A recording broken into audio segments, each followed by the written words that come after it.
What's up, vigorous ones? I want to start this episode off by thanking all of the bands, all of the artists that have come on this show, been vulnerable, been happy to be here, just making time in the middle of what is very chaotic schedules to be with me and hang out with me and take a chance on me and the show.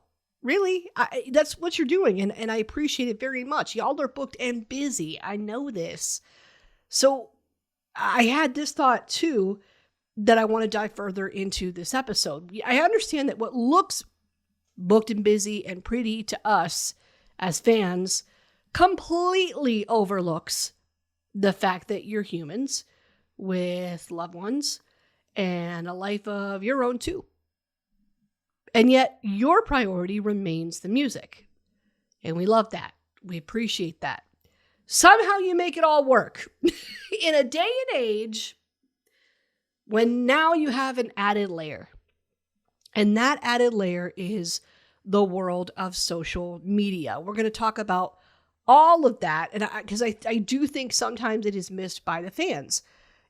Everything that we do when it comes to promotion, everything we do when it comes to social media, content creation, it is a whole other animal. Bands can't just be bands anymore. We're going to dive into that today vigorously. The amount of presence required on social media for a band anyway, for anybody trying to use that as a vehicle to get somewhere, we'll say, is something that I am only beginning to understand. As I talk to these artists and other people who are creative, I'm only just now starting to learn what it really looks like and just how time consuming it really is. You've heard the comments on this from these artists in some previous episodes before. And I have a lot of empathy for this because I understand that our time is valuable. For mortal humans, life, time, none of it is infinite, and we only get so much of it. And it is becoming more and more obvious to me that artists, if they do not have a team behind them anyway, are literally having to carve out time for social media in their schedules, and it's a non-negotiable anymore. Currently, being present, engaged, and consistent on social media is a must if you want to spread the word about what you're doing anymore. And I think that, transcends industries. I want to add this too. I don't think this is just a music industry thing. I do think that it applies to anybody that is using this as a vehicle to get somewhere, connect, whatever in life. So I want to look at how we got here, why there's some pushback on artists venting about this, and whether or not any of this is actually sustainable. How we got here. Let's look at how we got here first. There's a couple of reasons why it can feel like artists just can't be artists anymore. They can't only be artists anymore. We're dealing with two things at once. We're dealing with societal change and we're dealing with technological change. Both are moving at an insanely rapid pace, a more rapid pace than I think anybody ever anticipated. Technological advancements solved some problems and then created some others. First, we'll talk about the pros, I suppose. Firstly, they eliminated gatekeepers. Let's be real about that. There was a time when labels, radio, MTV, magazines, local scenes, all of that acted as the main discovery system, we'll call it. The main way that bands could get the word out or that people could share how they felt about them. Bands could focus a little bit more, because all of that was happening, bands could focus a little bit more heavily, I think, on developing their identity and playing shows and refining their craft, which is being a musician. Because discovery was more centralized. It was a lot more cut and dry, and you weren't necessarily the ones that were creating it and editing it as a band. Yes, you had to make the time to physically be there to create the thing and be present for the thing. The interview on TV, we'll say, as an example, right? We had to be present for that. We had to carve out time for making music videos, all that. And today it looks like carving out time for social media and all the promotion that's done on social media. But those productions, you're going to places like VH1, MTV, or local news or radio channels. Well, you know, yes, the bands have to be part of it. The artists have to be part of it. But they weren't expected to like DIY all of it.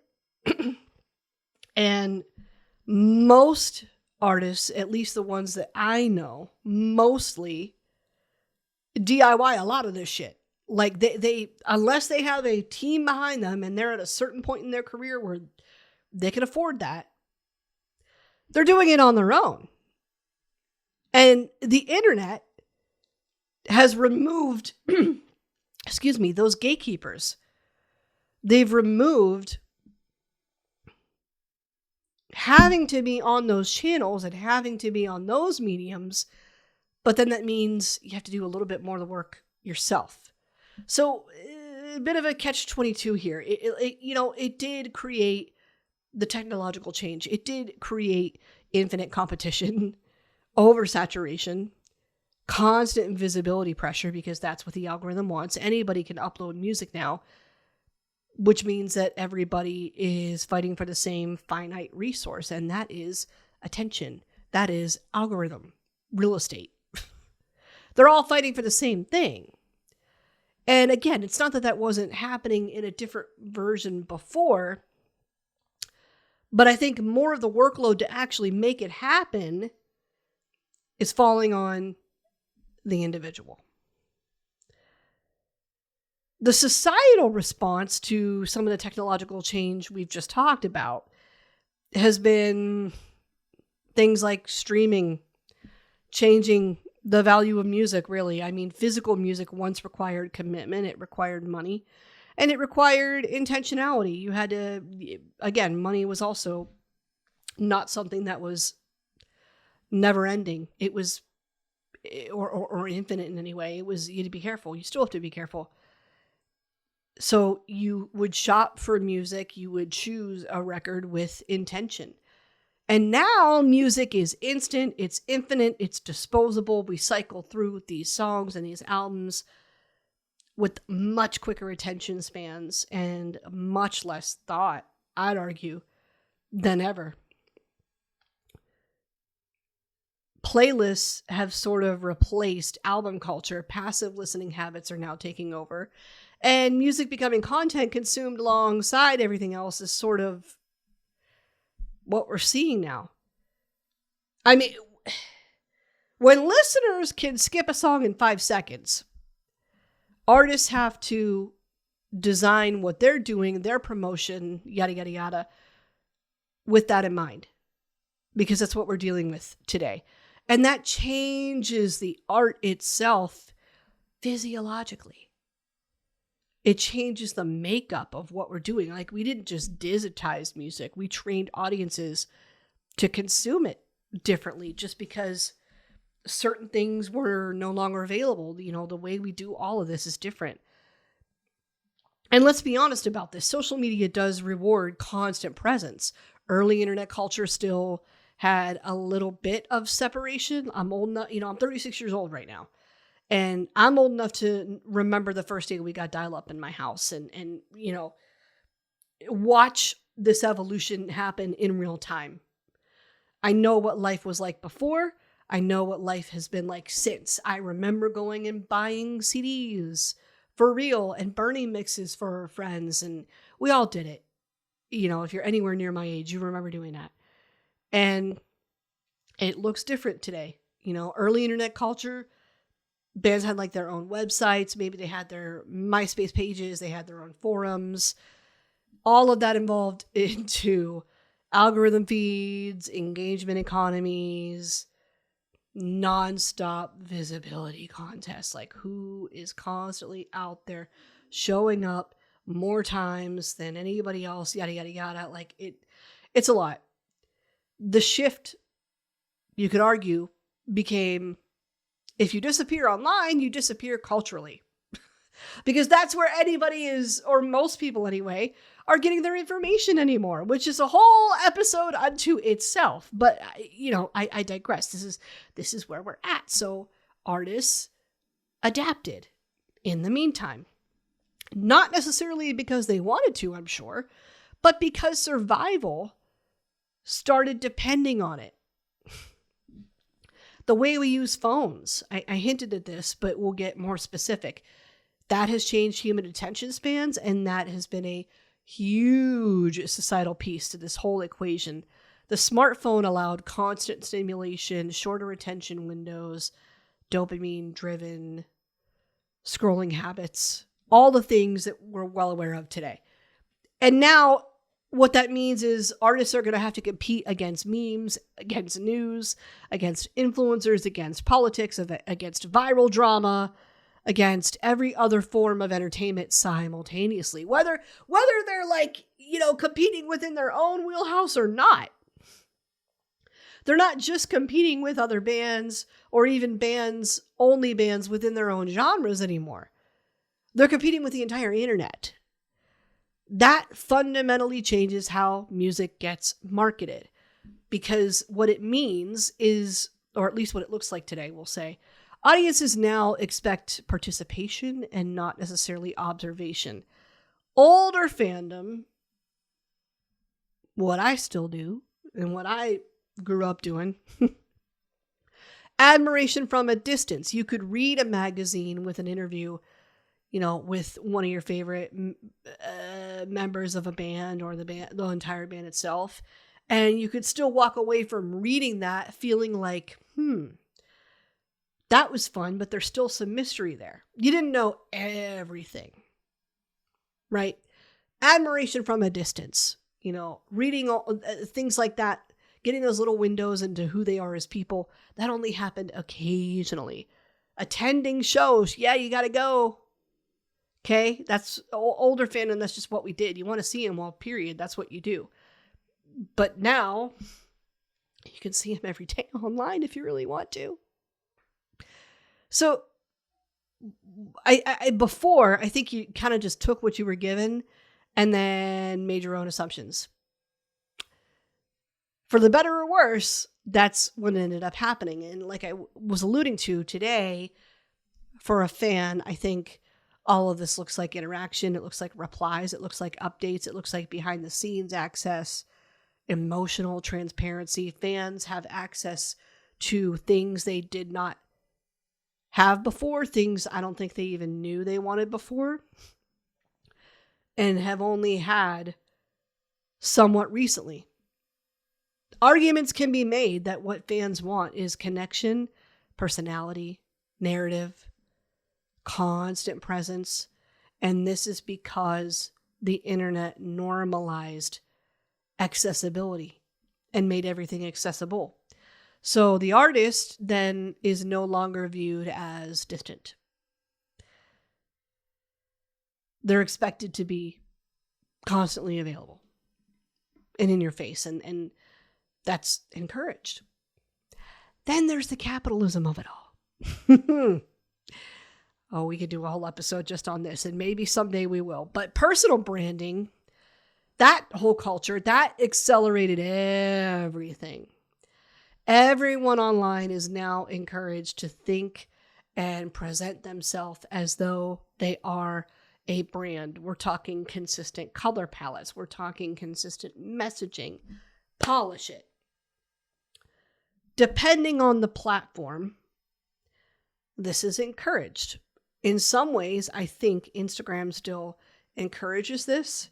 TikTok, not as much. But I would say that Instagram still kind of does. But that's also what Instagram was founded on. Aesthetic, everything looking pretty in a photo. That's literally what it began. And I don't know that I don't know that I would want that to change, because I mean, that's what it does, and I'd rather know what it does. You ever know why this is? Let me break it down for you this way. You know why people always go to McDonald's or always go to Burger King and order the same thing or something similar, right? They choose those spots because they know that they're going to get the same thing every time. People like that. I like that. I like knowing that, oh, if I make this purchase at this location, I can expect X. I like that. So I hope that Instagram doesn't stray too far from the encouragement of making things pretty, because I like making things pretty, but it's evolved too. It's evolved. We don't use Instagram the same way that we did even 10 years ago. Certainly not. Certainly not. It has changed. Change is good, but you got to keep up with it. And that's really the point of this whole episode. I mean,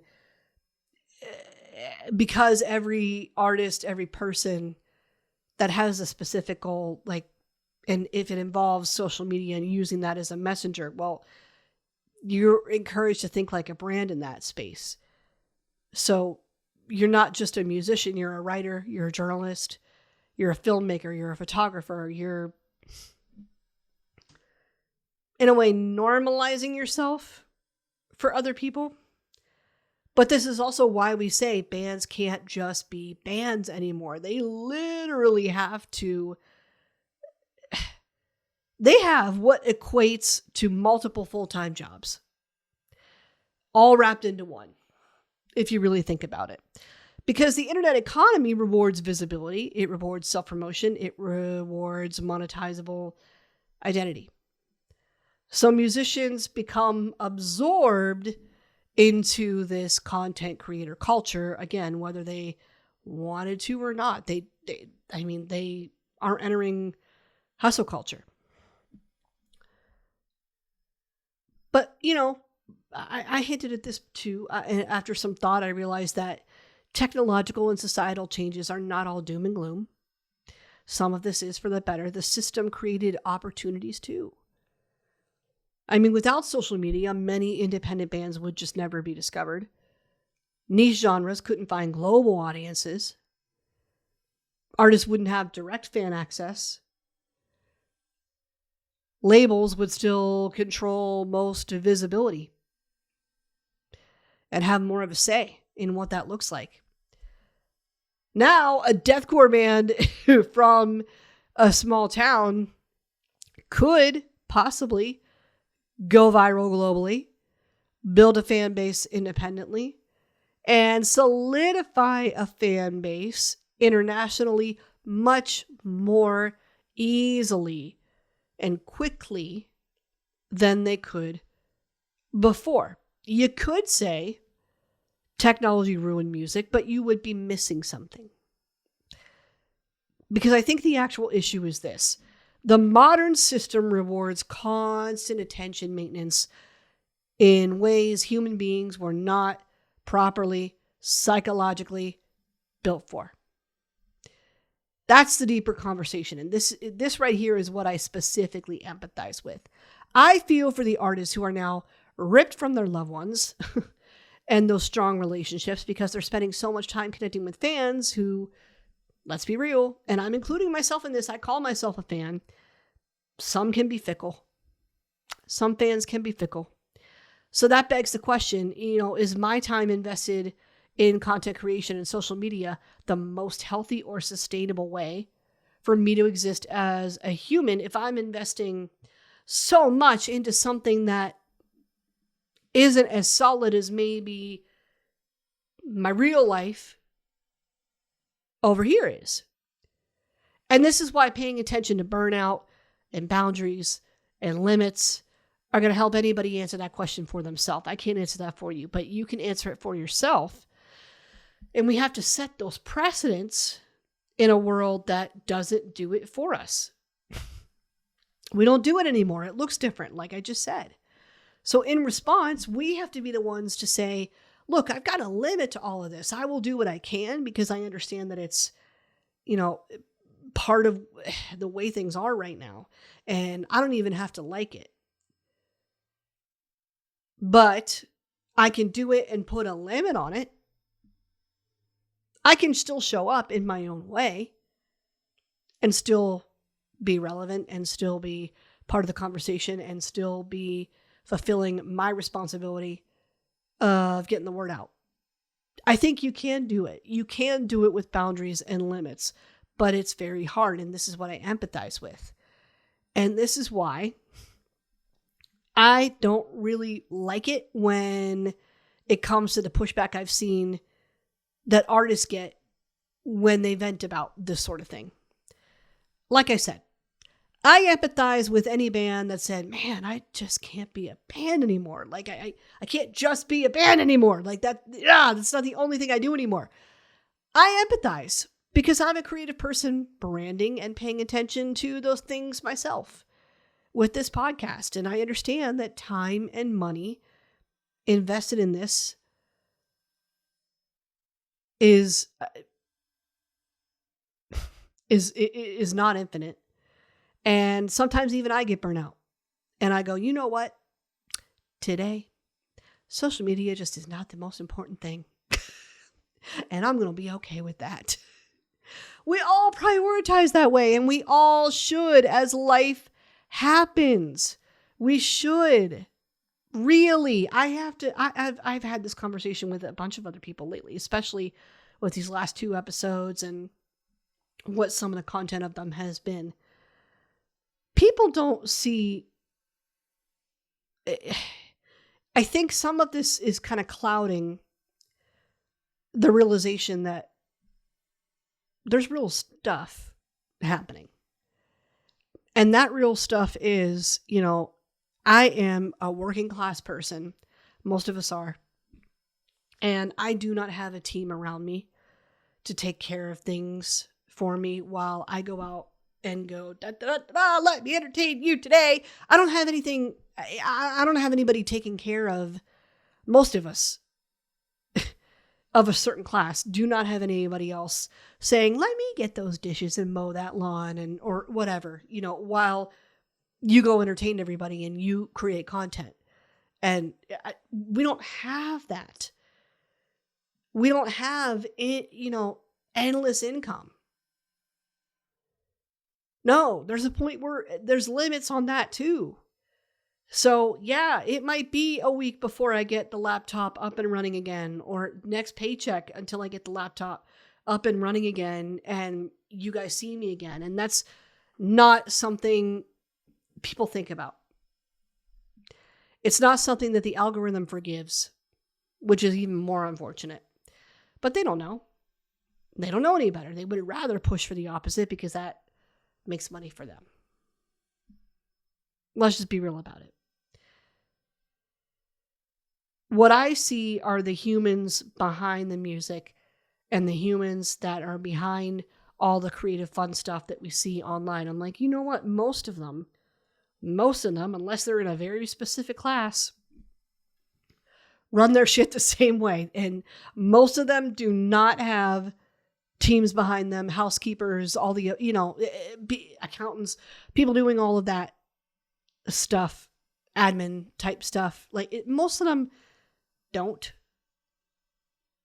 have people like that doing it for them. A lot of them, it's a DIY situation. We have to consider that. Because I have compassion and empathy, it's always going to be hard for me to understand when I hear or see comments like, well, that's too bad you chose this life. Cry me a river, you're still doing what you want to do. It's just how things are. Artists did the same thing as before, it just looked like radio and TV promotion then. No one's forcing them to be present online. And here's my pushback to the pushback. Okay? First off, if you're saying, too bad you chose this life, okay. Yeah, we did. Yeah, they did. But they're not allowed to vent the same as you and I can. We all bitch about our jobs. We all do. An artist's job might look a little bit more glamorous, but, and might look more fun. But challenges are universal in every industry. This is just their version of it. So they're not allowed to vent about what's hard for them. You can vent about what's hard for you, but they can't vent about what's hard for them. That's the question I have. Why is it different? For anybody saying, cry me a river, you're still doing what you want to do. Yeah, again, it looks fun and glamorous, but pretty things are allowed to be complicated too. Your life is, and so is theirs. If you're saying this because you secretly wish you were doing what they're doing, go do it. Like I said, one of the pros to all this technological advancement is that, yeah, you can pick up just your phone. Mostly do all of this too. What's stopping you? Here's my pushback to the "it's just how things are" comment. I hate this in corporate America, and I hate it here in this context. Because we might accept current conditions, but it's not okay to totally eliminate room for a conversation about changing things, especially when valid concerns are raised. And what this comment does is shut down that conversation. I don't like that. This expedient and rapid pace that we're keeping in life and on social media is tiring. It does, at the very least, have potential to impact our wellness. Have potential. Fact. So it's okay to talk about changing it. And I think we need to keep that line of communication open. So don't say things like that and close it, okay? Artists did the same thing before. It just looked like radio and TV promotion then. Yeah, I've heard that comment, okay? And that is true. But they're not allowed to complain about the same concept just because the medium used is different. You know, artists had a hard time fitting radio and TV appearances into their schedules too. And guess what? If you're not wanting to hear them vent at that moment, you can scroll by. You can change the channel the same way we did then too. Okay? That's what I got to say about that right there. How about this one? No one is forcing them to be as present online. No.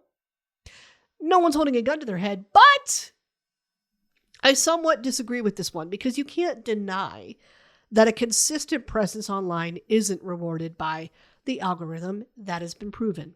So if you want to gain momentum or at least maintain the momentum you had, you got to show up. You got to show up, like anything in life really, but you got to show up. So every time you post, you're either maintaining momentum or gaining it, maybe even losing momentum if that post doesn't go over well. So what must be acknowledged is that the algorithm does punish users not posting consistently. That has been proven. You're either down followers because they've lost interest, or the algorithm decides that you're not a priority because you are not consistent. So it will not push your stuff through. So no one sees what you're doing. And take your pick of which one, but that's a consequence however you slice it. A guaranteed way to see hurt to your progress is to not post at all for an extended period of time, especially. All of this is even more important to consider and felt even more deeply by an artist doing anything independently. And I get how frustrating it is to pour a lot of time, effort, and money into something only to see little ROI in return. I understand that social media might be all you have if you're in a situation where resources are limited. And sometimes this is why it is taken as seriously as it is. This is your lifeline. Yes, it's a lot of work, but it is your lifeline and your affordable connection to the rest of the world. So if that opportunity is presented to you, aren't you going to take it? I think you would. Here's my final thoughts on this whole matter, because I'm going to get heated if we keep going on, and we need to regulate that nervous system today. So we're going to limit this. But my final thoughts are, we don't have to take this as seriously. Let me put it this way. We don't have to take as seriously our response to any artist venting about this subject. Let them vent if they need to. We as fans, however, can very simply scroll away, change the channel, or just plain ignore anything that we don't like in life or online. We can do that. I really don't understand why we forget that. I wish more of us understood that we as individuals are the ones that hold that key to unlock those chains for ourselves. We don't have to, it does not have to be that deep. It really doesn't. But I do want to know what you think. Are we taking all of this too seriously? Is it okay or not okay for an artist to vent about this? You let me know, because this is apparently a hot take I'm learning, and I don't think it should be, but I'm learning that it is. So these are just my general thoughts and general pushback to, at the very least, anybody that shuts down the conversation. Because I think conversation is important. I'm a podcaster, duh, it's what I do. And I think we need the opportunity to vent, and I think we need the opportunity to talk. So let's do that in the comments. Anywhere you find this, let me know what you think. Thanks so much for joining me for another week. Bye.